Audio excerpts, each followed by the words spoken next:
Fala galera, bem-vindos ao CCD Podcast. Estamos aqui recomeçando esse formato novamente de podcast e agora com um tema muito especial e com um convidado muito especial também, um irmão que eu aprecio bastante o trabalho dele, o irmão Gabriel. A gente vai estar falando aqui de pós-milenismo,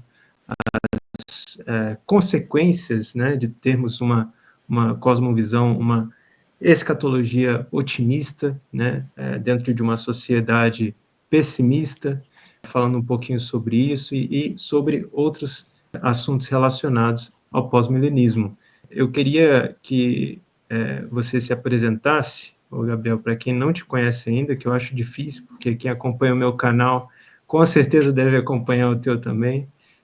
Você faz um trabalho excelente aí, fico muito grato aí por ter mais um canal que, vamos dizer assim, segue mais ou menos a mesma linha que a nossa aqui, né? São pouquíssimas as coisas que a gente tem discordância. E fico muito feliz em tê-lo, em recomeçar esse formato aqui no nosso canal com você. Por favor, seja bem-vindo aí e se apresente aí para a galera. Boa tarde, Felipe. Boa tarde, galera.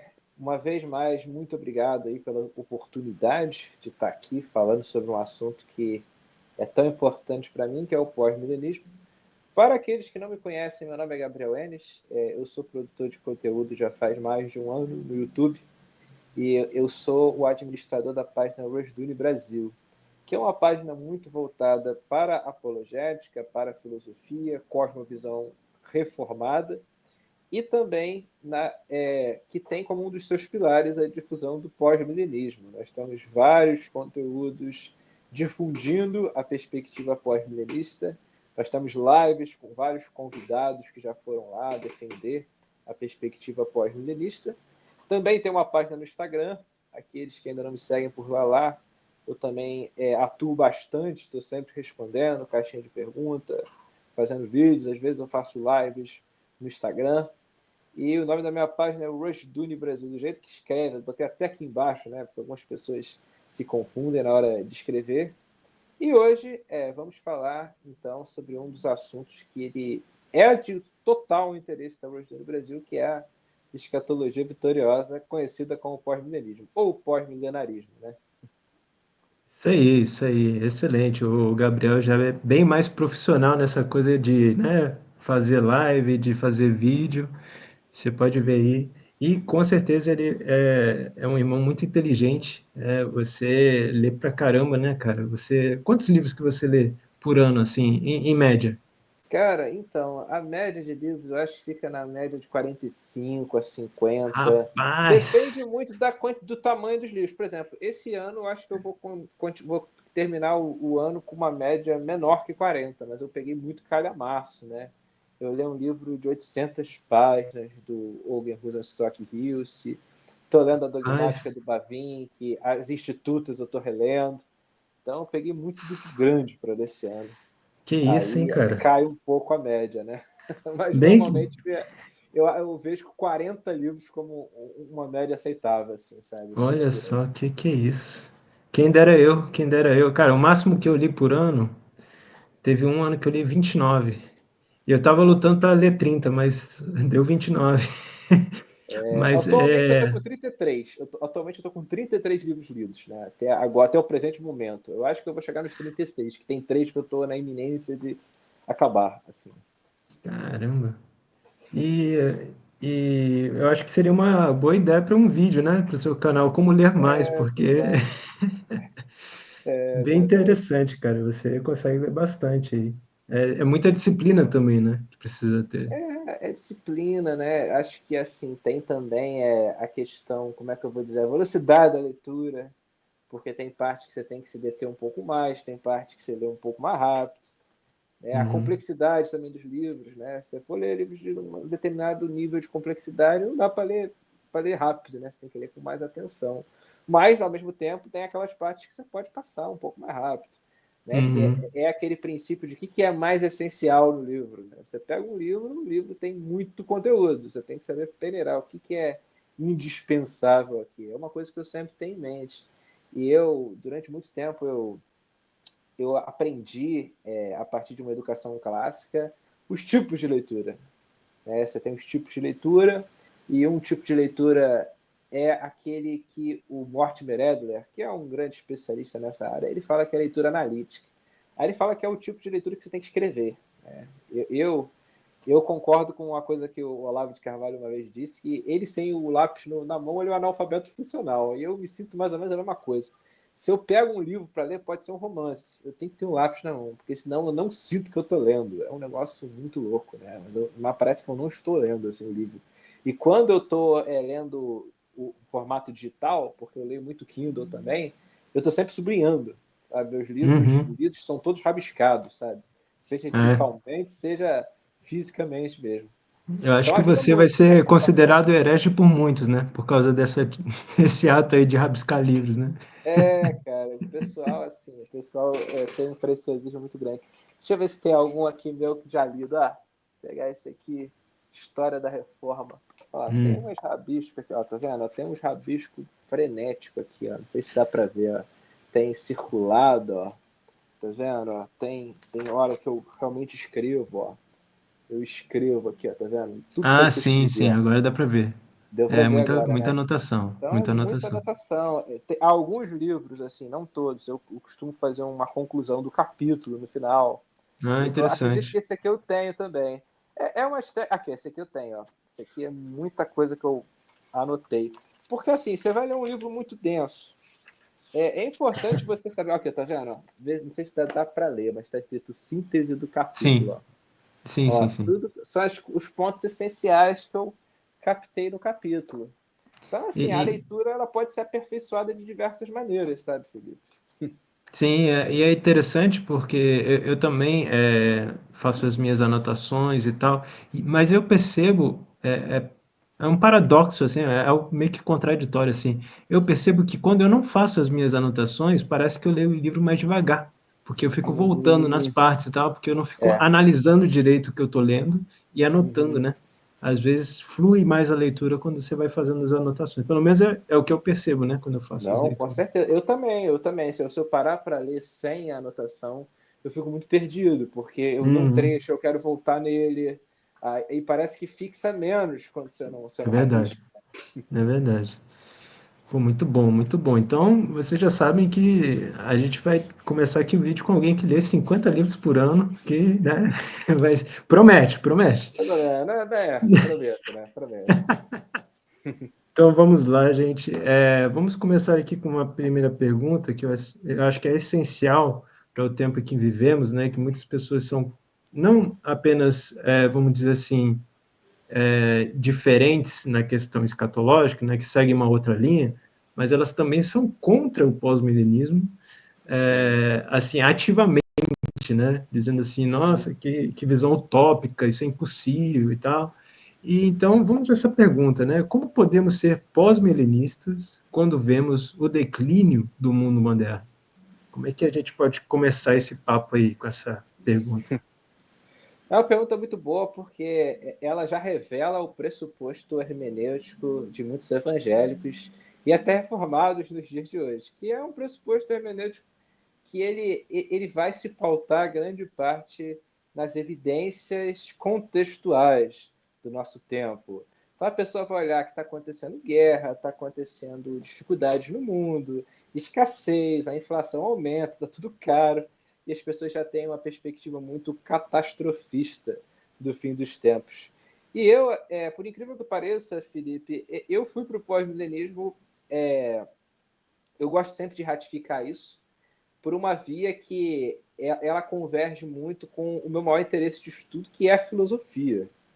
Eu me considero antes um estudante de filosofia do que de teologia. Eu comecei a estudar filosofia bem antes. E é claro que em determinado momento eu percebi que as duas coisas se interrelacionam bastante. Inclusive, Cornélio de Vantil vai dizer que a filosofia e a teologia acabam falando das mesmas coisas, no fim das contas. Então, eu sempre tive muito relacionado à filosofia. E a filosofia de Vantil ela vai sustentar que nós temos que interpretar todas as coisas a partir de pressupostos baseados na revelação de Deus.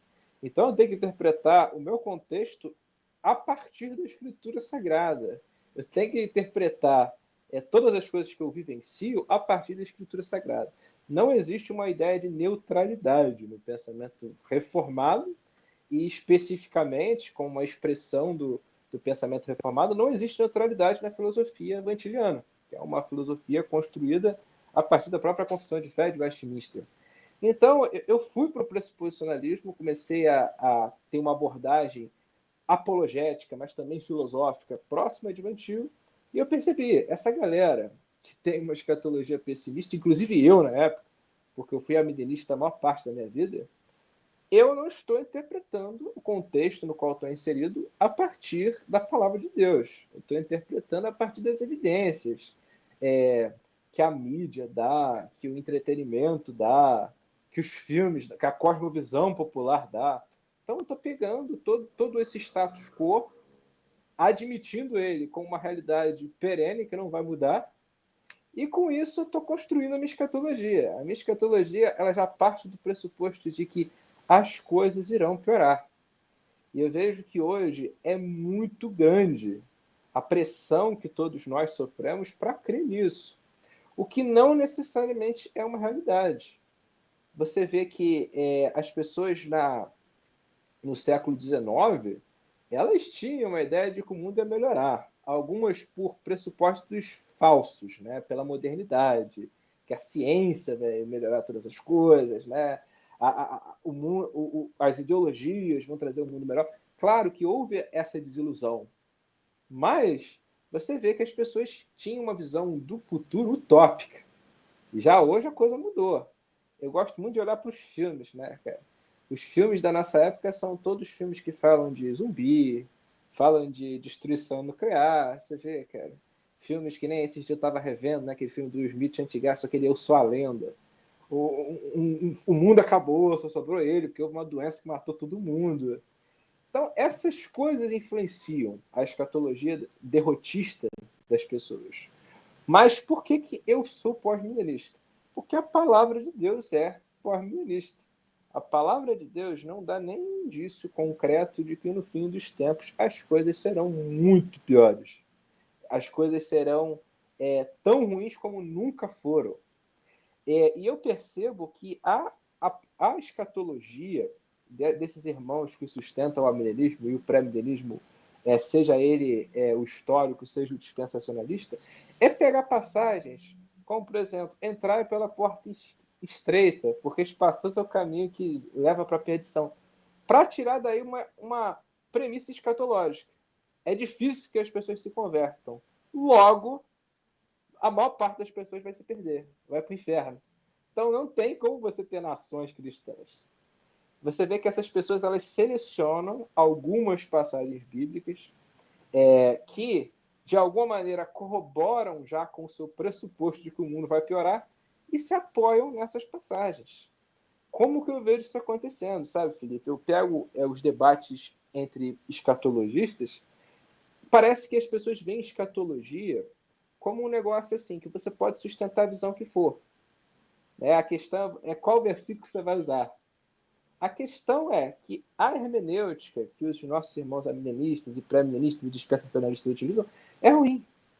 Ela é ruim, ela interpreta de maneira equivocada afirmações de Jesus que não são escatológicas, que estão dentro de um determinado contexto com uma finalidade. Exemplo, quando Jesus ele fala daquela parábola da viúva insistente, que tinha um juiz iníquo na cidade, aí a viúva insistente ficava toda hora pedindo para ele fazer a causa dela. Aí tem um momento que o juiz iníquo, ele fala, não, vou atender essa mulher, que ela está atrapalhando minha vida, só reclamando. E Jesus fala, que dirá o Pai dos céus que é bom? Vocês, sendo maus, são capazes de dar coisas boas para os seus filhos, Jesus vai dizer em outra ocasião, que dirá o Pai celeste? E ele diz, né, no final dessa passagem, acaso, quando o Filho do Homem voltar, ele encontrará fé na terra? E as pessoas pegam essa passagem para fazer dela uma afirmação escatológica. Quando Jesus voltar, vai ter pouca fé. Outra passagem, a ideia de que nos últimos dias o amor de muitos se esfriará. Isso aparece em muitas ocasiões na Bíblia, sabe, Felipe? Pedro fala disso, Paulo faz menção a isso. Só que o que essas pessoas não entendem é que últimos dias se referia aos dias no qual o Cristo encarnou e exerceu o seu ministério. Não é os últimos dias da Terra. A Bíblia ela foi escrita para um público específico, que tinha necessidades específicas. Exemplo, o Apocalipse. Aquelas igrejas para as quais João escreveu o Apocalipse eram igrejas reais, que tinham problemas reais. Ele não teria escrito algo para não ter nenhuma finalidade para aquela igreja. Ele escreveu algo referente a algo que ocorreria em breve. Tanto que João fala no início do livro de Apocalipse. Essas coisas acontecerão em breve. Não é daqui a 2.000 anos, a 3.000 anos. Ocorrerão em breve. Então eu vejo que existe um pressuposto hermenêutico equivocado na parte desses irmãos que atuam como propulsores de outras perspectivas escatológicas. E tem um erro que eu acho que é até mais fundamental. Eu fiz um vídeo recentemente, que ele vai ao ar em breve, sobre por que não sou milenista, que ele é um erro cristológico. É uma coisa pesadíssima, até mais pesada do que isso. Porque hermenêutica, beleza, a gente às vezes interpreta a passagem errada, ok, nós somos falíveis. Mas agora, quando você erra algo que toca a cristologia, eu já acho que é um erro mais sério. Eu vejo que os irmãos amilenistas, eles não entendem a sério o ofício de Cristo como rei. A tradição reformada ela vai dizer que Cristo tem 3 ofícios. Isso surgiu com Calvino. Foi literalmente Calvino quem desenvolveu isso. Até hoje você tem arminianos que falam isso, tem outras pessoas de outras confissões que falam isso. Foi um desenvolvimento de Calvino. Calvino vai falar que Cristo tem o ofício de rei, de profeta e de sacerdote. O que um rei faz? Um rei governa. E o que os irmãos amilenistas vão fazer de maneira muito conveniente? Eles vão falar que Cristo hoje governa espiritualmente, que o governo material dele só se dará no final de tudo. O que é um equívoco. É quase um Porque, dualismo, né? exatamente, é um dualismo. E Uma eles se amparam, dicotomia, né? exatamente, e eles se amparam, Felipe, naquela passagem que Jesus diz: o meu reino não é desse mundo. Só que quando Cristo diz o meu reino não é deste mundo, ele não está dizendo o meu reino não se manifesta neste mundo. Porque é claro E, que o reino de Cristo ele se manifesta neste mundo. No e contrário, graças a Deus quando não ele é se desse torna... mundo, né? E graças a Deus não é desse mundo, é justamente de um mundo superior, né? É um mundo espiritual, realmente, que impacta as nossas vidas de uma forma muito mais poderosa do que qualquer reino terreno pode fazer, né? Exatamente, Felipe. E é exatamente isso que você falou, cara. Se ele fosse um reino desse mundo, ele seria um reino corruptível, como todos os outros, como o reino de Nabucodonosor, como o reino dos persas, dos gregos, dos romanos. Cristo, quando ele faz essa afirmação, ele está se colocando em absoluta antítese a esses tipos de reino. A gente vê que no livro de Daniel já havia sido profetizado que viria um reino que duraria para sempre. E o que a gente fala com muita frequência, pelo menos em alguns meios reformados, o reino de Cristo é já e ainda não. Só que a única corrente escatológica que leva isso a sério é o pós-milenismo. Porque para os amilenistas, o reino de Cristo não é já. Porque um reino espiritual que não tem implicações materiais necessariamente, não é um reino de verdade. É um reino questionável. E você vê que o reino dos céus, de fato, ele cresce. É por isso que uma das figuras que Cristo utiliza para explicar o reino de Deus é como o fermento, que ele leveda toda a massa. O fermento ele leveda de maneira gradual.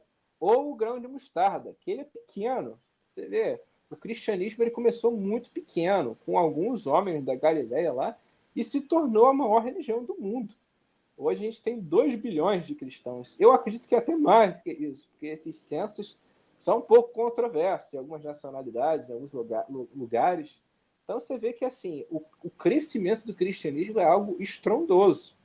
E o que esses irmãos que sustentam escatologias derrotistas eles vão sustentar? Em algum momento, tudo isso vai se perder. Vai haver um Uhum. anticristo, vai haver um sistema mundial de perseguição que vai proibir a fé. Felipe, eu vou falar para você, eu já estudei profundamente geopolítica. Eu, antes de ser pós-milenista, estudava muito essa questão dos esquemas globalistas. Inclusive, como eu estava falando com você em off-topic, eu fiz uma live há pouco tempo com o meu amigo professor Aramis, a gente falou sobre sociedades secretas, sobre tramóias, de iniciativas para dominar mesmo as pessoas, né? Fazer uma engenharia social, que acontece. Mas, francamente, eu não vejo como você a partir de determinado momento, perseguir e destruir, a ponto da igreja ser quase extinta. Uma religião que tem mais de 2 bilhões de pessoas. Como que você faz um negócio disso? É impraticável. É impraticável. Nunca existiu uma perseguição na história da igreja que ela foi absoluta em todos os lugares, na mesma medida de intensidade. Isso nunca aconteceu, nem nos tempos dos apóstolos.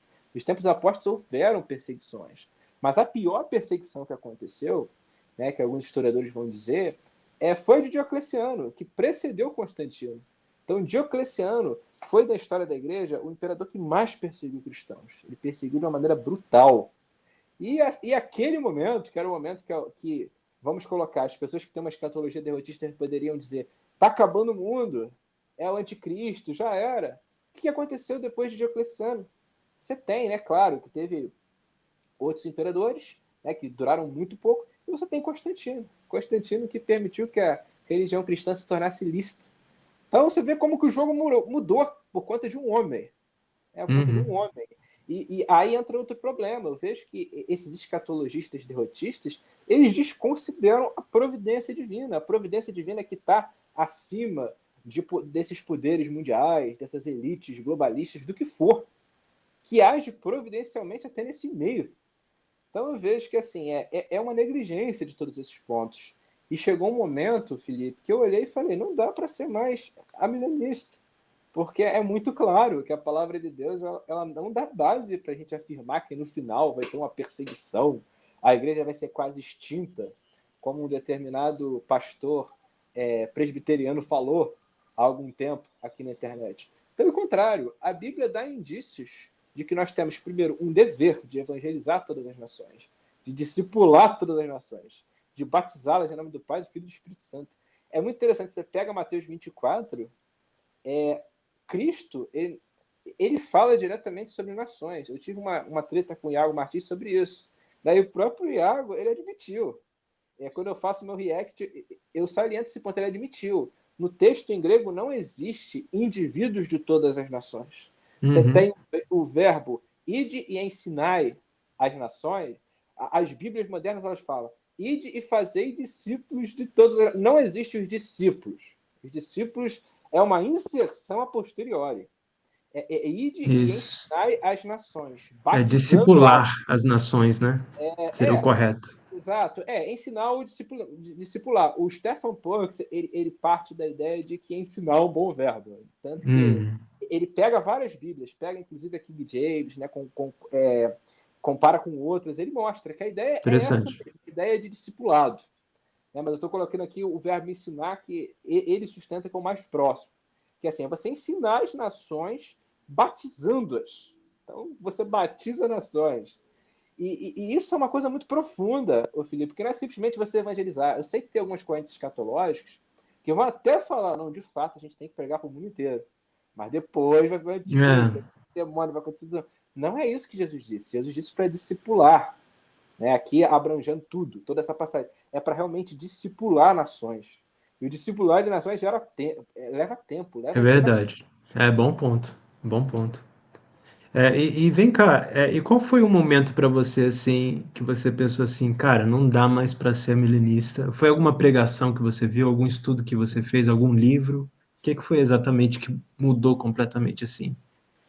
Felipe, é extraordinário, porque eu não tenho nenhuma pregação, nenhum livro em específico, mas o que eu posso dizer é que foi uma coisa, cara, literalmente milagrosa, porque eu já conhecia muito de pós-milenismo. Eu já vinha lendo o Rushduni por muito tempo. E eu era uma pessoa simpática ao pós-milenismo. Eu fui simpático ao pós-milenismo depois que eu conheci o que era. Porque antes de eu ler o Rushduni, eu tive uma perspectiva muito ruim do pós-milenismo. Eu falava: esse negócio de pós-milenismo é muita viagem. Porque como que você vai falar que as coisas vão melhorar? Não tem como. O mundo já é no maligno. Que os irmãos gostam muito. E eu lembro que quando eu li o livro do Rushduni, O Plano de Deus para a Vitória, aquilo me virou uma chave. Eu continuei sendo milenista, mas eu falei: caramba, os pós-milenistas fizeram coisas extraordinárias, os puritanos. E eu comecei a olhar para o pós-milenismo como algo que pelo menos era muito útil. Eu vi o pós-milenismo da perspectiva da utilidade. Aí vem uma coisa que eu falo muito para as pessoas, sabe, Felipe? Não adianta você querer virar pós-milenismo só pela razão utilitária. Uhum. Só porque, sei lá, aquilo me motiva. Isso não faz sentido nenhum. O posicionamento pós-milenista, se ele é real, ele tem que estar baseado na Bíblia. E eu permaneci com essa dúvida. Eu falei, não, ok, os puritanos fizeram muito, fizeram coisas muito boas e tal, só que eu não acho que isso está na Bíblia. Que isso está na Bíblia. Aí eu fui prosseguindo, e naquela época eu não estudava tanto escatologia assim, né? Li um livro ou outro, mas não com o mesmo vigor que eu estudo hoje. E eu, paralelo a isso, eu lia muitas obras do Dr. Cornelius Van Til sobre o pressuposicionalismo, sobre a epistemologia revelacional, como o Van Til chamou. E eu comecei a ver que, realmente, o único fundamento para todas as coisas é Deus. Deus é o fundamento ontológico de toda a realidade, e a palavra de Deus é o fundamento epistemológico. Então eu comecei a entender, não, a Bíblia é a chave a partir da qual eu vou entender todas as coisas, especialmente aquelas que são relacionadas à revelação especial de Deus. Porque a palavra de Deus, a Bíblia, ela ilumina a revelação geral. Tem coisas na revelação geral que não são claras o suficiente. Então a Bíblia vai e ilumina. Mas a revelação especial, é óbvio que ela é normativa. E eu comecei a levar isso a sério, sabe, Felipe? Eu comecei a realmente levar isso muito a sério. E quando eu percebi isso, todo aquele conhecimento que eu já tinha de muito tempo atrás, parece que fez sentido. É como uma pessoa que ouviu a palavra de Deus, né? Já ouviu muitos sermões, já tem ciência do que é o cristianismo, de qual é o papel de Cristo, o papel da igreja, mas não se converteu. E em determinado momento a minha chave virou. Isso foi em meados de 2022. Aí eu falei, eu agora sou pós-milenista. E isso não foi uma coisa meramente intelectual. A minha transformação em pós-milenista foi tão real que eu comecei a ver que eu tenho que trabalhar mais. É Tem que verdade. trabalhar mais. O que eu trabalho hoje é muito pouco. E foi aí que eu fiz a minha página Roast no Brasil. Eu fiz a minha Rapaz. página no intuito de criar conteúdo. É claro, teve outras questões envolvidas no meio. Por exemplo, eu fui contratado pelo Ramires, que ele é o administrador de uma página chamada Brasil Calvinista, e ele me pediu para fazer um curso sobre o Rushduni. Aí, na hora, eu me animei, falei, não, bora. Porque eu já estava nesse ímpeto pós-milenista. E eu já estava naquela de, não, ter que trabalhar mais, eu tenho que fazer mais. E, assim, eu tive uma iniciativa com ele que acabou não dando muito certo, por várias razões que eu não vou entrar aqui em detalhe. Mas, no fim das contas, a minha página que eu tinha começado para dar um suporte para divulgar o curso, ela acabou crescendo mais do que eu imaginava. Aí eu falei, não, já tem essa página no Instagram. Vou continuar, mesmo o curso não tendo ido para frente, eu vou continuar. Aí eu comecei a divulgar muito conteúdo do Rushduni, conteúdo de pós-milenista, comecei a ler outros pós-milenistas. Aí eu comecei a me inteirar mais da questão dessa relação com a cristologia. E eu fui me robustecendo. Com o tempo, o que acontece? Novas portas se abriram, porque um irmão entrou em contato comigo e falou: Gabriel, acho muito legal esse conteúdo que você faz no Instagram, você tem que fazer no YouTube também. Aí eu falei, mas eu não consigo dar conta, porque eu odeio o YouTube. O YouTube me faz perder a paciência. Porque tudo que o Google faz eu acho muito difícil, sabe? O Google ele é uma plataforma nada inteligível, sabe? Eu apanho muito. Aí esse meu amigo falou, não, Gabriel, pode deixar que eu faço, eu entro nessa com você.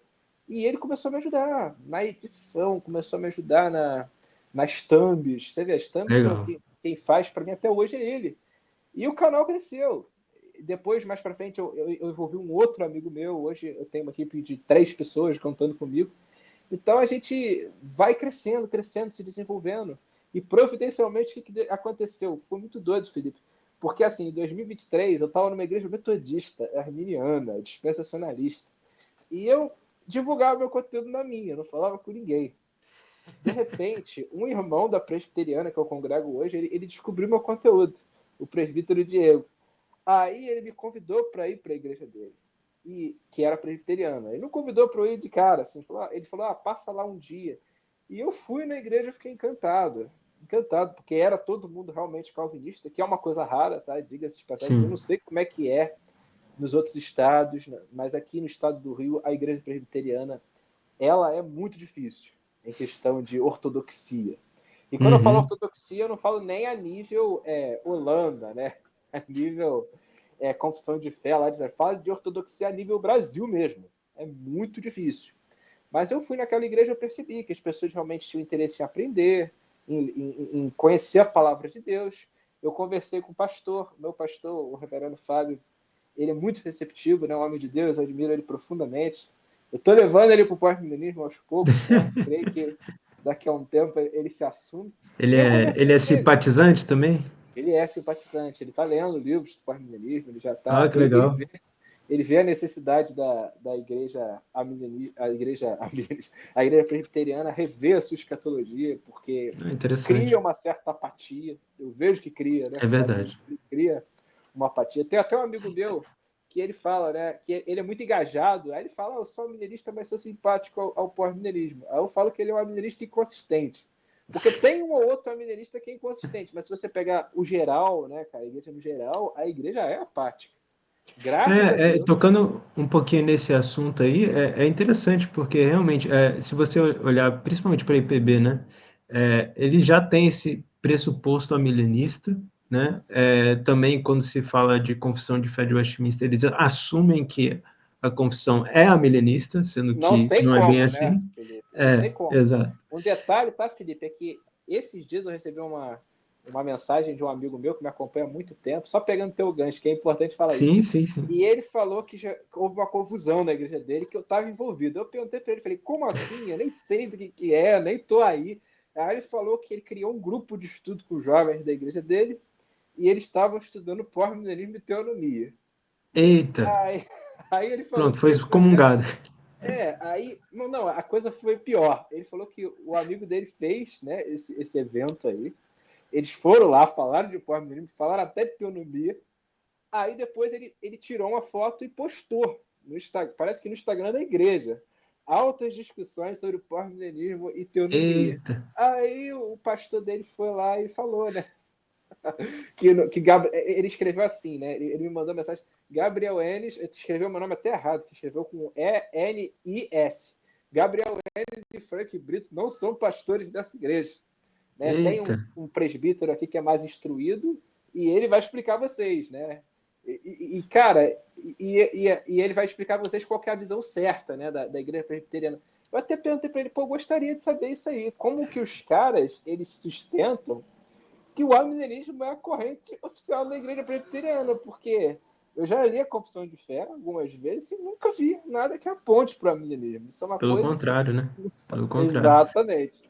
E ainda mais quando você vai ver a historicidade dessa confissão, quem que foram os homens, né, que escreveram essa confissão, os documentos de Westminster, que não só são somente não é somente a confissão, mas tem outros documentos também, são 10 documentos. O Pacto Nacional, Você né? vai, exatamente, e você vai ver ali que a visão geral era de uma escatologia bem otimista mesmo, de homens falarem de a religião cristã não só expandir em número, mas em conhecimento, que assim, eles falaram assim, olha, futuramente a gente vai ter melhores teólogos que a gente, entendeu? Uhum.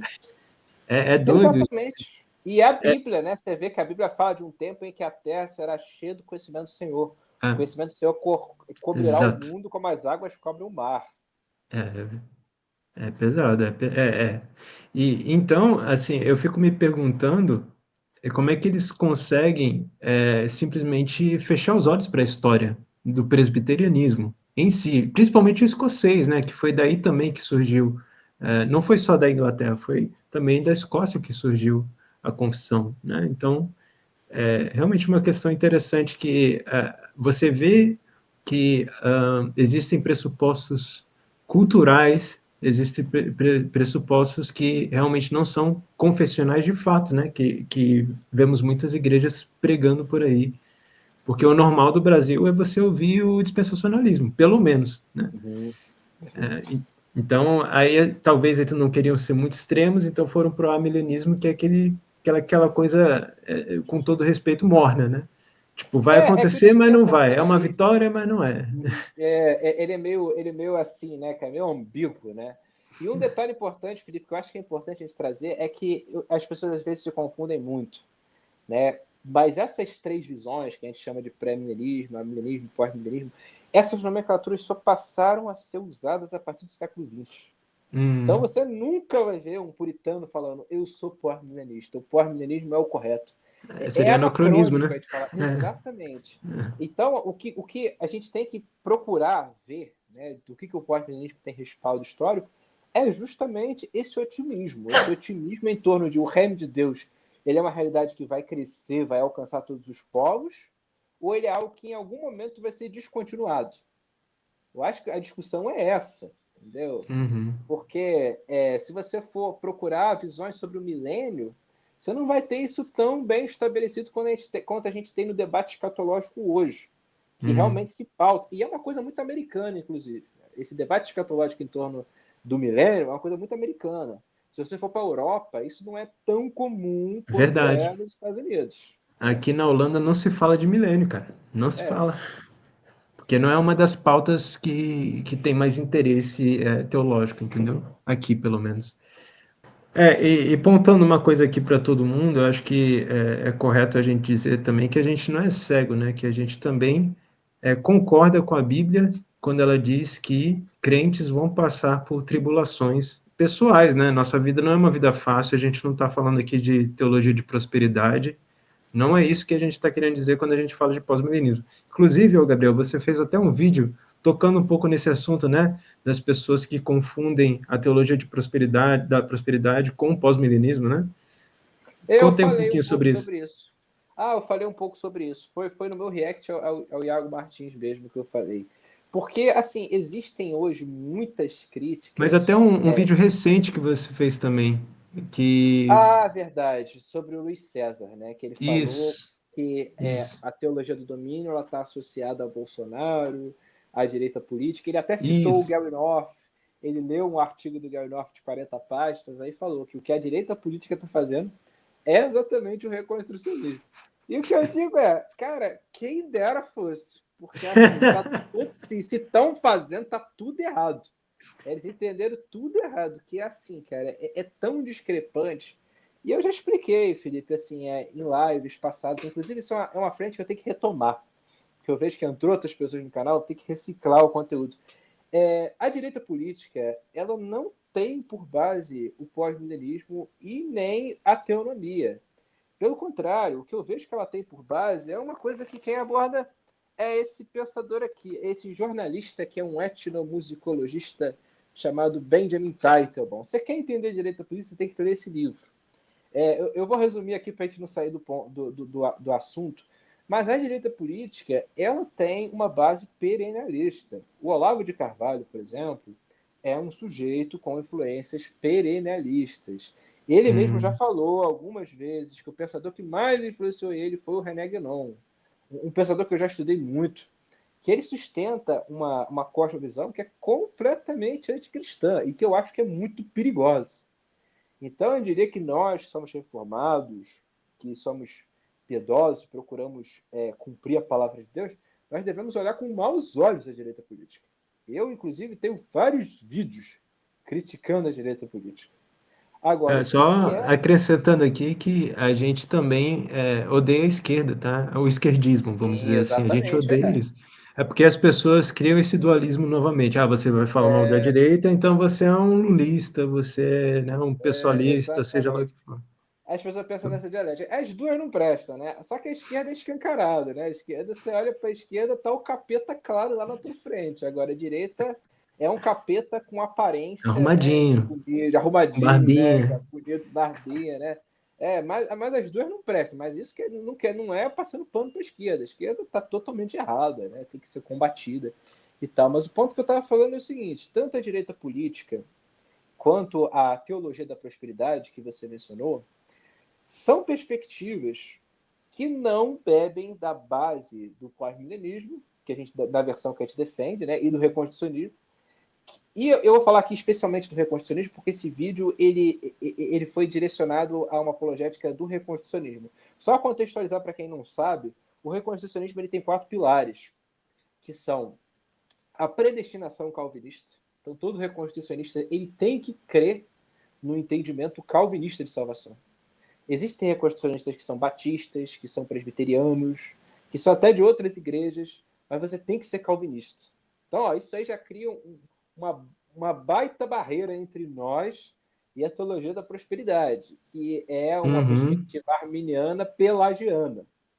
Então, assim, você olha para o que o Edir Macedo quer fazer e para a pregação do Edir Macedo, é radicalmente diferente do entendimento calvinista. E a gente pegando o pós-milenismo, o pós-milenismo calvinista, a gente tem que lembrar que tem pós-milenistas que também foram arminianos, foram de outras perspectivas. Até o catolicismo, eu fiz eu dei uma resposta esses dias no Story, até a Igreja Católica, ela tinha uma pegada muito pós-milenista depois de Trento. Ela acreditava que ia ganhar o mundo inteiro, né? Todo mundo ia ser católico romano, mas isso se perdeu. Né? E no caso dos católicos, que bom, né? Porque isso só enfraquece eles. Mas você vê que assim, o pós-milenismo calvinista, ele não entende que a salvação ela vem por obras ou a partir de uma imposição. Nós acreditamos que a salvação é um ato completamente divino. A primeira regeneração e justificação, elas são um ato monergista, divino. Deus vem, nos converte, a gente não faz nada. Nenhum de nós é digno da salvação.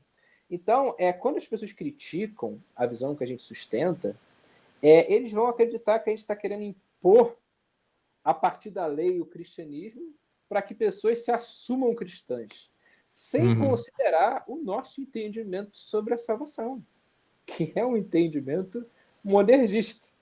Então, só aí você vê uma diferença brutal para o Edir Macedo, para essa galera da teologia da prosperidade e outros grupos que estão alinhados com a direita política.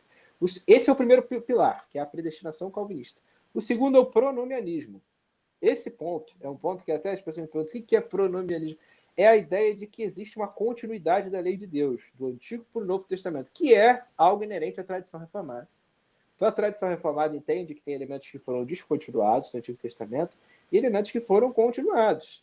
A lei de Deus é um elemento continuado.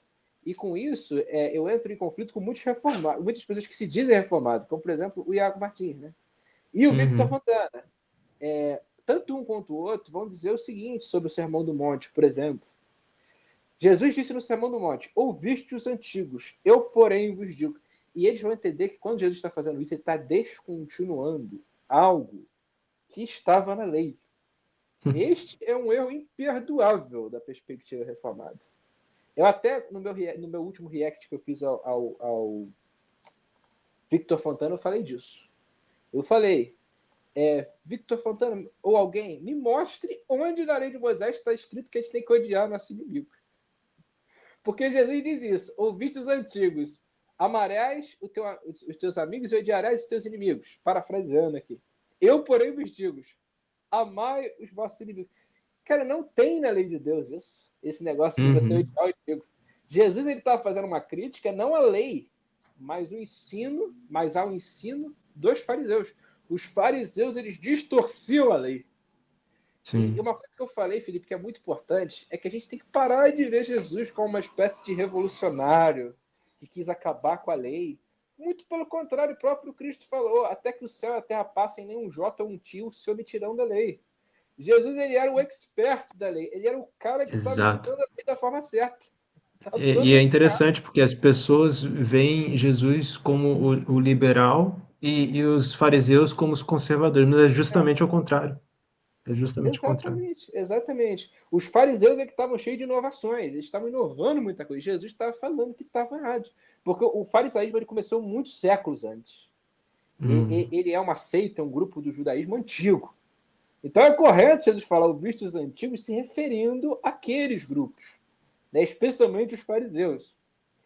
Então, o pronomianismo é o entendimento de que é uma continuidade da lei de Deus. Tem elementos da lei que são continuados. Já outros foram descontinuados. Por exemplo, o sistema sacrificial é uma coisa que se cumpriu em Cristo. Não é que aquilo não servia para nada. Mas aquilo teve um propósito de apontar para o Messias. Criar todas as pré-condições para a gente entender o que é o Messias. Tanto que Hebreus vai falar que é impossível que o sangue de bois ou de bezerros tire pecados, mas o sangue de Cristo tira pecado. Então você vê que a gente tem um entendimento, Felipe, isso aqui é um ponto muito importante para quem fala contra a teologia do domínio, fala contra o reconstrucionismo, a gente tem um entendimento muito sofisticado e muito teologicamente embasado do que é a lei de Deus. A lei de Deus é algo que tem uma perspectiva, que é, em alguma medida, da prerrogativa do magistrado civil. Inclusive, você como governante, sabe bem disso, né? O magistrado civil, ele responde para Deus. Nós entendemos que os governantes, eles respondem para Deus. E qual que é o papel do Estado? É ministrar a lei de Deus. Se você não ministra a lei de Deus, você ministra uma lei que ela é brutal, que ela é equivocada, que ela se pauta num pressuposto equivocado. E eu aqui vou falar como reconstitucionista. Eu acredito que o fundamento da lei realmente é olho por olho, dente por dente. O olho por olho, dente por dente é o fundamento da lei. Quando Jesus diz ouviste os antigos, olho por olho, dente por dente, ele estava questionando uma interpretação que os fariseus tinham, que eles aplicavam o olho por olho, dente por dente, que é uma coisa de prerrogativa do magistrado civil. No caso da época de Moisés, era uma prerrogativa dos juízes, porque não tinha nem... Mal tinha o Estado, né? Mas você tinha os juízes. Uma coisa que é um princípio, né? Para discussões, para a esfera privada. Do tipo, o Felipe me ofende, eu vou ofender de novo. Ah, Gabriel, por que você fez isso? Porque olho por olho, dente por dente, está totalmente errado. Eu estou pegando algo que é prerrogativa de um juiz, de alguém que vai Isso ministrar... pertence à justiça pública, né? E não à justiça privada. Exatamente. E Jesus estava combatendo isso. Então, a gente vê que o reconstitucionismo destoa totalmente, né, na predestinação calvinista e no pronomenismo. Para não me alongar, os próximos pontos são o pressuposicionalismo, especialmente em linha vantiliana. Né, nós, reconstitucionistas, somos vantilianos. E a perspectiva de Vantil, eu não vou aqui entrar em muitos detalhes, se você quiser se instruir mais, tem muito conteúdo na minha página que eu falo disso, mas é uma perspectiva filosófica. É um entendimento filosófico que eu só vou dizer aqui o seguinte: ele é completamente confessional, amparado na Confissão de Fé de Westminster, reformado, e ele é muito sofisticado. Ele é uma coisa que o Edir Macedo não entenderia. Posso falar para você. Essa galera da direita não entenderia. Tanto que eu já fiz vários vídeos no meu canal criticando o perennialismo, que é a base da direita política, a partir da filosofia de Vantil. E a teologia da prosperidade, ela tem, de fato, isso é uma coisa que eu admito, algumas teorias de domínio. Né? Inclusive, o Iago Martins cita isso no livro dele, A Religião do Bolsonarismo. Que tem um livro do Edir Macedo que ele mostra, né, cara, ele se alinha à chamada teologia dos sete montes, né, que ela teve como um dos precursores o Peter Wagner, né, que é a ideia de que você tem que alcançar as 7 esferas principais, assim, né, da sociedade para os cristãos dominarem a sociedade. Só que isso não é reconstitucionismo. Existe uma distinção disso para o que é o reconstitucionismo. Porque você vê, cara, o reconstitucionismo é uma coisa que eu trouxe à tona nesse meu último react. É algo, primeiramente, confessional, reformado. E segundo, algo muito mais elaborado do que isso. É por isso, Felipe, que eu falo muito. Eu não tenho interesse assim, pelo meu canal, não tenho interesse em criar um movimento político. Eu quero levar as pessoas a se instruírem, né, primeiramente entender, voltarem à fé reformada. E eu, inclusive, acho que eles têm que primeiro voltar à teologia reformada. Tem que dar um passo até atrás. Para depois, né, devidamente instruídos, pensarem em políticas sobre doentes reformados. Agora, o que o Edir Macedo, o que essa galera que tem algumas ideias, sim, de domínio, ainda que inconsistentes, porque eles não sustentam o quarto ponto que eu vou falar, eles não têm um plano claro de como fazer isso. Não tem, assim, um entendimento claro de como fazer isso. Eles têm alguns esquemas, né, que nem a teoria dos 7 montes e tal, mas não tem um entendimento sofisticado que o reconstrucionismo tem. E nós, pós-milenistas, nós acreditamos que a primeira coisa que tem que acontecer para o Brasil se tornar uma nação cristã é conversões reais. É o Espírito Santo agir. A primeira coisa que tem que acontecer é conversão. É uma revitalização das famílias. Eu vejo que a família de baixo uma para cima, né? social. Exato. A família, Felipe, é uma esfera social muito mais elementar que o Estado. E eu vejo assim, que a gente tem que começar pela... Foi o que o Rushdoony fez nos Estados Unidos. Por isso que ele defendeu o homeschooling. Foi um dos pais do homeschooling. Você que quer se interessar... O primeiro vídeo do meu canal eu falo disso. Né? Falo de como o Rushdoony foi o pai do homeschooling. Por quê? Porque ele queria restaurar a organização da família. Então, você quer realmente ser reconstrucionista? Pensa por aí. Né? Não pensa só Estado, não. Pensa o Estado, fato. Acho É que o Estado é a vital. última coisa que a gente deveria pensar, O na real. Estado é a última coisa, eu concordo. Pensa na igreja, pensa na família, pensa na educação. São coisas que você pode pensar sendo reconstrucionista hoje. É porque tem muita pessoa que pensa assim, a gente está nessa situação do nosso mundo agora, que está tudo indo de mal a pior. Como é que vocês conseguem enxergar um Estado cristão? Essa pessoa só consegue pensar do ponto A para o B, eles não pensam B, C, D. É uma sequência, gente, não é algo escatológico, demora realmente para acontecer, né? Não é de um dia Demora para o outro. gerações. E Gerações, exatamente. eu perguntaria o seguinte para essas pessoas que falam isso, tá, Felipe? Cara, você diria que existiria um Estado cristão para Irineu de Leão, por exemplo? Para Tertuliano de Cartago? Se você dissesse isso para eles provavelmente iam rir de você. Né? Iam rir de você, né, cara? Orígenes, há quem diga que ele foi o primeiro pós-milenista, não sei, né? Mas assim, cara, eles ririam de você, porque era uma realidade catastrófica. Uhum. Entendeu? Os primeiros séculos da igreja foram os piores em matéria da situação da religião cristã. Eu falei, você está se contradizendo, Gabriel, porque no início você falou que não tinha tanta perseguição. Não me entendo mal. A perseguição, ela acontecia esporadicamente, não é que todo momento os cristãos estavam perseguidos, não era que todos os lugares eles estavam sendo perseguidos, embora sim, João ele tenha feito menção a uma perseguição presente, né, que é uma perseguição, diga-se de passagem, que foi incitada por judeus. É por isso que você vai ver menções aos judeus, né, no que João fala para as igrejas. Por exemplo, tem uma igreja para a qual João fala: tomai cuidado com aqueles que dizem que são judeus, mas não são, e são da sinagoga de Satanás. Por quê? Porque quem atiçava os romanos contra os cristãos eram os judeus. Então você vê que o estado do cristianismo no primeiro século e até no segundo século era muito vulnerável. O cristianismo ele crescia, mas ele estava numa situação vulnerável, especialmente no dia dos apóstolos. Você vê, os apóstolos eram mortos, eram perseguidos, a maioria deles foram martirizados. Como é que uma religião daquela se torna a maior religião do mundo? Como é Exatamente. que é o que eu perguntaria, né, para esses irmãos. Pô, você diria isso para uma pessoa daquele século atrás? Que aquela época, Felipe, era muito pior do que a nossa época. A gente tem que tirar da cabeça essa ideia de que hoje a gente vive num mundo muito pior do que antigamente era. Você vê, a gente está aqui fazendo uma live falando de um assunto que, cara, séculos atrás a gente só poderia falar esse assunto por um número muito seleto de pessoas e que não. E se a gente estivesse junto fisicamente? A gente não está junto fisicamente, a gente está distante centenas de quilômetros, cara. Então, fazendo E uma live detalhe que aqui. naquele tempo você poderia ser morto por aquilo que você diria, né? Cara. Exato, Também tem isso. exatamente. Exato, cara. Então, assim, a gente vê que mudou muita coisa. E não mudou só E, para pior.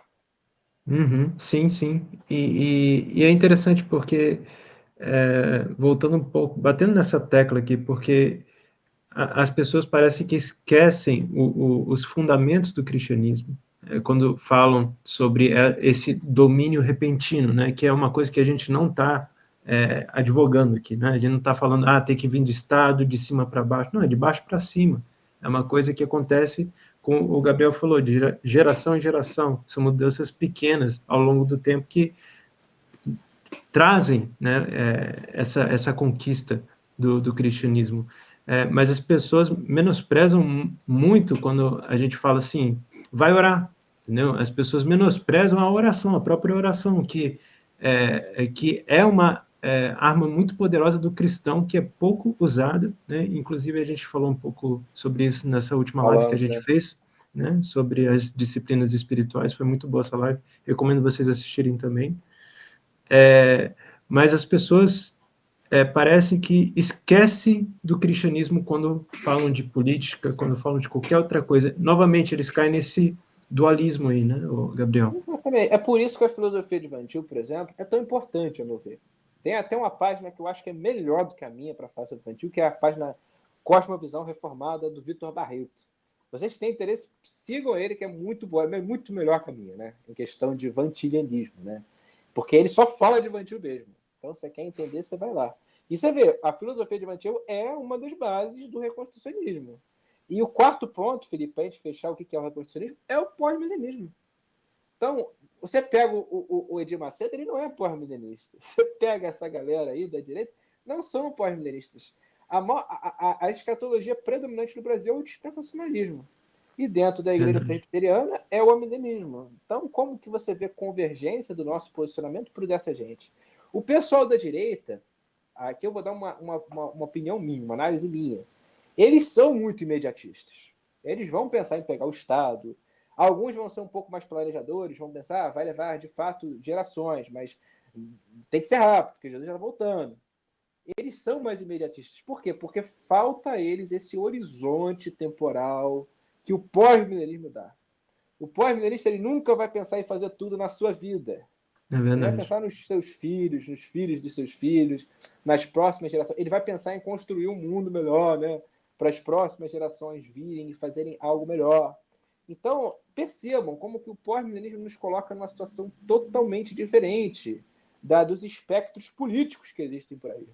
Eu, durante muito tempo, Felipe, eu fui tolerante. As pessoas falam, você é de direita. Hoje eu não sou mais, entendeu? Eu não quero ser associado com direita, porque eu vejo que o reino de Deus é muito maior que isso e muito superior a isso. Não é simplesmente Com que é maior, certeza. porque tem gente que fala que é maior meio que tentando ser isentão. Não estou fazendo isso. Eu estou defendendo um posicionamento político que é distintamente cristão e que é superior à direita e à esquerda. Então, isso é o que o pós-milenismo leva. Né? O pós-milenismo leva você a ter uma cosmovisão todo abrangente. O Fabrício de Mar, que é um amigo meu, que ele faz um trabalho muito bom também em difundir o pós-milenismo, ele fala isso. O pós-milenismo não é meramente uma perspectiva escatológica, não é simplesmente uma coisa para você discutir com os amigos, né? Ah, tá falando de escatologia, você vai lá e discute. Não, ele é uma cosmovisão. Ele move Uhum. você a agir, a enxergar todas as coisas. E eu acho que eu posso perguntar algo para você que é mais levado para isso que você falou agora, né? Tipo, como podemos então colocar o pós-milenismo na prática, né? Mas é bem interessante a gente pensar, então, a gente é pós-milenista e a gente já tem aquela vontade de trabalhar mais, né? O que você falou anteriormente. E como você acha que uma pessoa, então, pode, então, estar contribuindo aí para o reino de Deus? Olha, eu acredito que isso vai depender muito de onde você está instalado. Cada um de nós recebe de Deus algumas capacidades, né? Nós somos diferentes uns dos outros. E dentro da sua realidade, por exemplo, se você é um pai, cara, tem muito que você pode fazer, muito que você possa fazer. Você é mãe, tem muito que você possa fazer. Você educa os seus filhos no caminho do Senhor, você ensina a palavra do Senhor para eles, você prega para eles. Vou até pegar aquele gancho do Rodrigo na nossa última live, que ele falou que teve uma mulher que falou para o Charles Spurgeon, né, que queria pregar. Aí ele perguntou: você tem filhos? Ela tem. Pregue para eles. Então, é o que você pode fazer. E eu vou dizer: você educar seus filhos no caminho do Senhor tem um impacto tremendo. Tem um impacto maior do que se você sair por aí falando com todo mundo. Porque pode ser que você saia por aí falando com todo mundo, isso não tem impacto. Primeiro que a ordenação feminina não é bíblico. Cara. Ordenação feminina não é bíblico. É claro, teve mulheres que a mulher pode evangelizar, de falar de Cristo e tal, convidar para ir para a igreja, mas não na questão do ensino. Agora, você pode perfeitamente educar seus filhos no caminho do Senhor. Você ser uma pregadora para eles. Você é pai, idem. Né? Essa não é uma responsabilidade só das mulheres. Inclusive, eu tenho um posicionamento polêmico que é uma responsabilidade até mais do pai. Né? Porque as mulheres elas acabaram ficando com isso por uma razão muito contingencial, que foi a Revolução Industrial. Que a Revolução Industrial separou os homens das famílias, então exigiu que as mulheres fossem donas de casa. Isso é um assunto complexo até, né? Que daria outra ocasião. Mas você vê, levando para o âmbito do trabalho, cara, você trabalha em um lugar, seja o melhor profissional que você puder e siga uma ética cristã. Se porte como um cristão, fale de Cristo. Você tem alguma instrução teológica? Compartilhe isso. Hoje eu vejo que no nosso tempo, né, com as redes sociais, é muito fácil você produzir conteúdo. Tem tanto conteúdo lixo por aí que você tendo condição, você pode fazer. Você está na sua igreja, você é pastor, pregue a palavra de Deus. E pregue a palavra de Deus sendo confessional, sendo fiel. Eu vejo que existe no meio pastoral, cara, uma boiolice teológica enorme, sabe? Assim, eu explico o que é isso. Não tem nada a ver com sexualidade. cara, tem a ver com o seguinte, cara. Você vê que os caras, eles não querem confrontar. Né? Eu admiro muito o pastor da minha igreja, o reverendo Fábio, porque ele pegou uma igreja e ele começou a pregar a palavra de verdade, a palavra de verdade, confrontar o pecado. E ele falou que tinha na igreja dele, tinha gente que não prestava mesmo na igreja dele, no alto escalão. Ele falou que essas pessoas começaram a sair. E a igreja passou por necessidades financeiras, está até hoje passando por umas dificuldades financeiras, mas ele está lá pregando a palavra de Deus. Então o pastor tem que ser assim, ô Felipe. Eu vejo que assim, o Brasil tem muita igreja, tem muito pastor, mas os pastores, eles são adeptos dessa boiolice teológica, entendeu? Eles são suscetíveis ao tempo, eles vão pregar uma palavra que é para massagear o ego das pessoas, é só para conseguir se manter lá no poder, ganhando dinheiro. Então, seja um pastor confessional, seja um pastor realmente piedoso, que prega a palavra de Deus, que se deixa gastar pelo reino de Deus. Você é diácono, você é presbítero, idem. Você tem condição de ensinar, procure ensinar na sua igreja, na EBD ou em alguma outra ocasião. Sabe? Compartilhe seu conhecimento.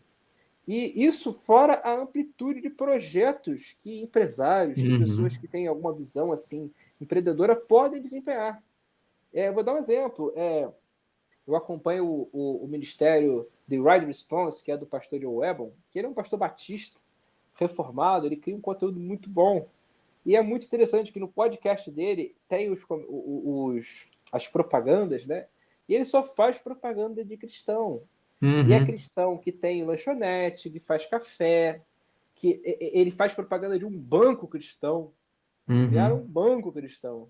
A gente sabe, assim, pegando um pouco do gancho que eu falei da questão do globalismo, que os bancos, eles estão, em grande parte, subservientes a estratégias de globalistas, de homens que são inimigos de Cristo, declarados. Eu estou falando de inimigo de Cristo no sentido literal mesmo, gente contra a qual a gente tem que orar imprecatoriamente. A gente bota nosso dinheiro no banco para atender esse sistema financeiro, que é regido por homens que são inimigos de Cristo. O que fizeram nos Estados Unidos? Alguns irmãos, né, que compreenderam a perspectiva pós-milenista e entenderam que tinha algo a ser feito para o reino de Cristo dentro das habilidades, das competências deles. Eles foram lá e criaram um banco cristão. Um banco que o cristão vai lá e coloca o seu dinheiro. Tudo coisa que dá para a gente fazer, mas a gente não faz, porque a gente, às vezes, fica bitolado, tipo, quer fazer uma coisa só. Não é todo mundo que vai fazer, por exemplo, que eu ou você, Felipe, a gente faz. Às vezes a pessoa que está ouvindo a gente aqui tem plenas condições de botar um projeto desses para funcionar. Criar empresas cristãs, né? Negócios cristãos, como a gente precisa disso. Eu trabalho numa empresa que é não cristã. Eu queria trabalhar numa empresa cristã, mas não tem. Imagina, né? Se eu dependesse disso, eu ia morrer de fome. É verdade. Entendeu? É verdade. Então eu vejo que é muita coisa que dá para ser feita com uma cosmovisão cristã e com uma cosmovisão pós-milenista. Sim, sim, e eu acho que você colocou aí, colabora com o que eu disse antes, né? As pessoas esquecem os fundamentos cristãos, que são justamente esses, né? É simples, gente, é orar, é pregar a palavra de Deus para sua família, para o seu próximo, é fazer essas pequenas coisas que fazem grandes diferenças para o reino de Deus. E essa questão, né, de também trabalharmos para o reino como pós-milenistas, é uma questão muito interessante, porque realmente o pós-milenismo me incentivou mais ainda, né? Que você estava falando também a respeito antes, né? Como a gente se sente mais incentivados, né? Para correr atrás, para divulgar a fé reformada. E a questão das empresas também não é algo utópico, né? Tem nos Estados Unidos, tem aqui na Holanda também, quando a gente fala sobre o cinturão bíblico. Também temos aqui muitas empresas cristãs, pequenas empresas, mas empresas cristãs que só contratam cristãos. É até interessante isso. Essencial. É essencial. O pastor John Webber fala isso. Ele fala, você é empresário cristão, você só tem que contratar cristão. Você vê, cara, hoje em dia... Porque, cara, é aí que a empresa realmente vai prosperar espiritualmente, que impacta, sim, a empresa em um sentido, né, de lucro e tudo mais. Novamente, não é teologia da prosperidade, mas, assim, a gente pode esperar, sim, a bênção de Deus nesse sentido até. Eu me lembro de ver uma entrevista com um milionário, alguma coisa assim, ele era investidor, ele tinha um fundo, né? E ele estava fazendo uma entrevista, aí falou assim, por que vocês sempre performam muito bem, né? Até quando o mercado está em queda e tal. Aí ele falou assim, todos os dias de manhã a gente ora. Eu acho que esse é o nosso único diferencial e a gente não espera assim, ter um resultado bom ou melhor do que o mercado, mas a gente simplesmente faz o nosso trabalho de forma honesta. E a gente ora por isso. Então, são as pequenas coisas que realmente fazem a diferença. Que podem Sim, fazer, né? sim. Não significa que é algo pragmático, né? Que sempre vai acontecer. Não, não é isso. Sim, eu acrescentaria até, o Felipe, o seguinte, o cristão reformado, ele tem uma ética de trabalho muito mais forte do que os Sim, cristãos que não são reformados e os papistas, né? Eu vejo que, verdade. assim, até o evangelicalismo, até relativamente pouco tempo, né? 20 anos atrás, não é muito tempo, você vê que até no Brasil, o evangélico era visto como uma pessoa honesta, como uma pessoa competente. Hoje isso já está mudando. Nossa, hoje já mudou muito, né? Porque hoje tem evangélico para tudo quanto é lado. Né? Eu trabalho com os evangélicos que, meu Deus, é difícil. Né? Então, assim, a gente vê que, e é difícil, eu digo profissionalmente, tanto moralmente quanto profissionalmente. Mas, assim, o cristão reformado, ele entende que o trabalho não é algo inerentemente maligno. Eu falei isso, não lembro aonde, mas a visão católica romana, ela aprecia o ócio. Você vê, os países católicos romanos, eles criaram uma ética pautada na boa vida. Eu quero ter uma vida boa. Você vê, qual que é o sonho de todo brasileiro? É ganhar na loteria, parar de trabalhar. É Porque ele vê verdade. o trabalho como uma coisa ruim. É aquele funcionário público, né? É fazer menos e ganhar mais. É Nem todo exatamente funcionário isso. público é assim, tá, gente? Só esclarecendo aqui. Mas... Sim, sim. Você vê, o brasileiro quer ganhar na loteria, ele não quer trabalhar mais, ele vê o trabalho como uma coisa horrível, ele odeia o trabalho, odeia o patrão. E isso vem do entendimento católico romano. É claro que é uma degradação, né? Porque quando os católicos romanos falam de ócio, eles não estão falando da sem-vergonhice. Embora eles criem uma moral muito mais fraca. Né? A moral católica romana é muito fraca, muito frágil, muito subserviente, né? À cultura. Né? Você vê que o Brasil é isso. Já os países protestantes, eles criaram uma ética do trabalho pautada na adoração. Né? Os reformadores, eles entendiam que quando você está trabalhando com excelência, você está adorando a Deus. E isso é uma coisa, Felipe, que tem que ser resgatada, cara. Tem que ser resgatada. Eu não vejo as pessoas falando muito isso, né? E por isso, assim, a consequência disso é o quê? Você vê cristãos aí que não gostam de trabalhar, que É caem verdade. nessa ideia aí que você falou, e não são só funcionários públicos, né? É gente que não gosta de trabalhar, que se pudesse não trabalharia, se pudesse viveria às custas do Estado, ou a partir de uma fortuna que ganhou em um sorteio. E isso é muito ruim. E a gente, enquanto cristão, tem que restaurar isso.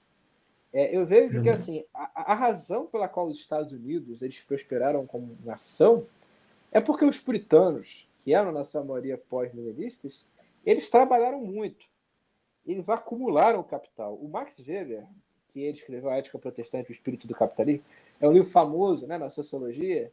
Ele vai falar isso, ele fala exatamente isso. Ele fala que capitalismo, um ponto que é muito importante, né? Capitalismo não é isso que a gente vê hoje.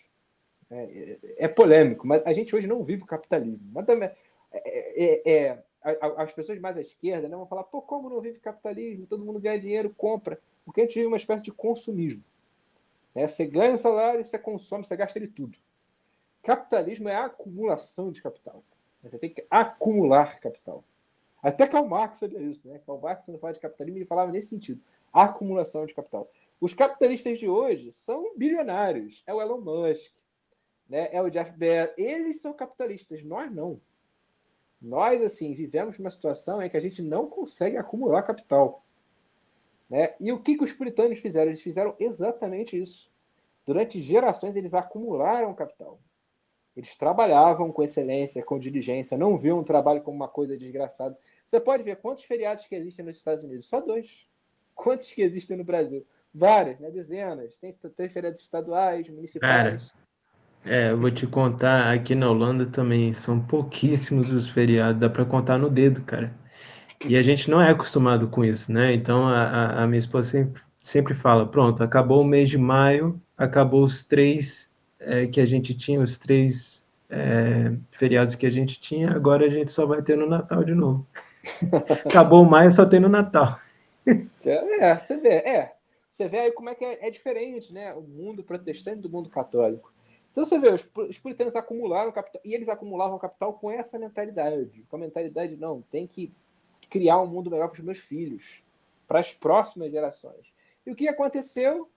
A partir do século XIX, século XX, que o século XX foi quando o liberalismo chegou nos Estados Unidos, no século XIX tinha alguma coisinha, mas pouca. Cara, os Estados Unidos se tornaram a maior nação do mundo, né? Porque Uhum. era uma nação sustentável, com base em Sim. séculos disso. E essa questão de você trabalhar para sua prosperidade, aí que é revelado o amor ao próximo. O Jonathan Edwards fala sobre isso, ele inclusive é pós-milenista também. É. Ele escreveu as suas resoluções com 18 anos de idade, cara, 18 anos de idade, e a primeira resolução dele, ele falou assim, eu vou fazer todas essas coisas aqui, mas se não atingir a mim diretamente, que atinja daqui a 2, 3 gerações, entendeu? O importante é que eu faça essas coisas. Porque ele trabalhava, ele pensava assim, eu vou trabalhar para a glória de Deus, né? E ele estava ali praticamente amando seus próximos, porque ele não sabia se aquilo ia causar algum efeito na sua geração.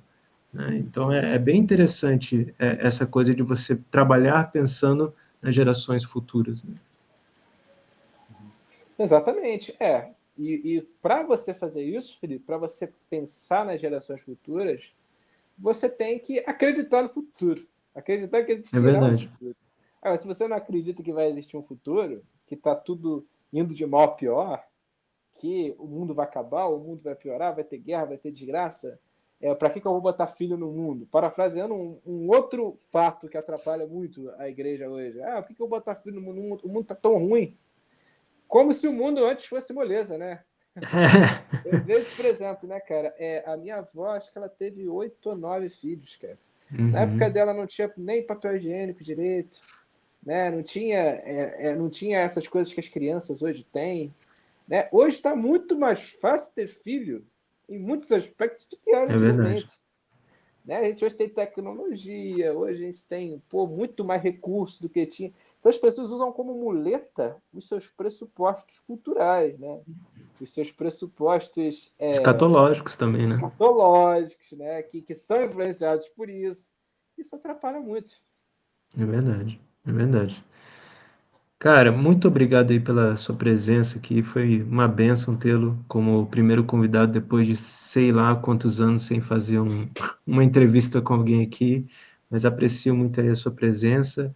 E por último, cara, eu vou te imitar. Eu vou te imitar. Eu quero saber quais são os livros que você recomendaria para as pessoas entenderem melhor esse tema. Olha, um Para livro que eu pegar aí vou um dos recomendar, cara. 300 livros que tem em casa, Cara, eu vou recomendar esse livro do David David Chilton. Chilton, Paraíso Restaurado. Foi o último livro que eu li. E assim, é um livro extraordinário. Eu li vários livros sobre pós-milenismo, mas acho que esse livro aqui é muito panorâmico e ele explica muito bem assim o que é o pós-milenismo. Ele desconstrói algumas ideias equivocadas, né, da escatologia derrotista. Ele apresenta o pós-milenismo como uma visão que tem a sua sustentação na Bíblia, o que é importantíssimo. Eu vejo que, infelizmente, né, felizmente e infelizmente, não sei se eu posso dizer que é infelizmente, algumas pessoas têm se interessado pelo pós-milenismo, mas elas só se interessam e acham legal. Acham que, não, é maneiro, né? Porque você fica um pouco mais engajado e tal. O pós-milenismo, ele primeiramente tem que ser amparado nas escrituras, né? E você tem que entender a fundamentação dele nas escrituras. Esse livro aqui vai te dar isso, né? Vai te dar embasamento nas escrituras. Além desse livro, eu recomendo as obras do Kenneth Gentry. Eu acho que o Kenneth Gentry é muito bom em explorar a escatologia pós-milenista. Ele tem comentários bíblicos. Infelizmente, todos estão em inglês, né? Mas a Monergismo já publicou algumas obras, e acho que eu recomendo para você que não conhece nada de pós-milenismo, a obra Apocalipse para Leigos e a obra Pós-milenarismo para Leigos, que são obras assim que elas vão também fundamentar o pós-milenismo nas escrituras. O Apocalipse para Leigos vai dar uma apresentação do livro de Apocalipse que converge com o preterismo parcial. Aqui nessa live a gente não fez a distinção entre pós-milenismo e preterismo parcial. É importante fazer essa distinção. Eu já fiz outras lives, se você quiser conferir, tem alguns vídeos no meu canal em que eu falo de pós-milenismo e a gente faz essa distinção. Mas, basicamente, o preterismo parcial é a ideia de que os eventos do Apocalipse já aconteceram, em sua maioria. E é muito interessante porque o livro do Kenneth Gentry relaciona aqueles acontecimentos do Apocalipse com acontecimentos reais. O David Chilton também faz isso. Então, assim, eu diria que se você quer ler um livro, leia esse. Porque esse livro do David Chilton é bem completo. Mas agora, você quer ir mais a fundo, né? Quer ser mais específico, leia os livros do Kenneth Gentry. E fora isso, eu tenho uma lista de livros na minha página do Instagram. Ela está lá nos meus destaques, né? Depois eu vou ver se eu mando para o Felipe o link. Tem que, inclusive, atualizar ela, porque tem outros livros que eu incluí lá. Mas, assim, no mais, assim, siga, né? Se inscreva no meu canal. No meu canal eu falo bastante de pós-milenismo, ainda vou falar bastante de pós-milenismo. E a página do Instagram também, né? No Instagram eu estou sempre trabalhando, né, esse tema do pós-milenismo. Vira e mexe aparecem perguntas, tanto do pós-milenismo como da teonomia. E aqui a gente cabe ressaltar que também há uma diferença, como eu falei, né? Nem todo pós-milenista é teonomista, né? Mas todo teonomista tem que ser pós-milenista. E no mais, Felipe, assim, agradeço imensamente a você, cara, que esse seu podcast ele venha voar, né? Você venha fazer outros podcasts aí, não só comigo, né? Já me convidando de antemão aí para outra ocasião, mas com outras pessoas, assim, né? Que trate de assuntos pertinentes à fé reformada que são tão importantes, né? Muito obrigado, e com certeza você será futuro convidado novamente. Espero que por muitas vezes, e novamente foi uma honra tê-lo aqui, e muito obrigado aí por ter participado, e muito obrigado aí também, galera, pela audiência de vocês, e a gente fica por aqui, até a próxima, valeu, tchau, tchau.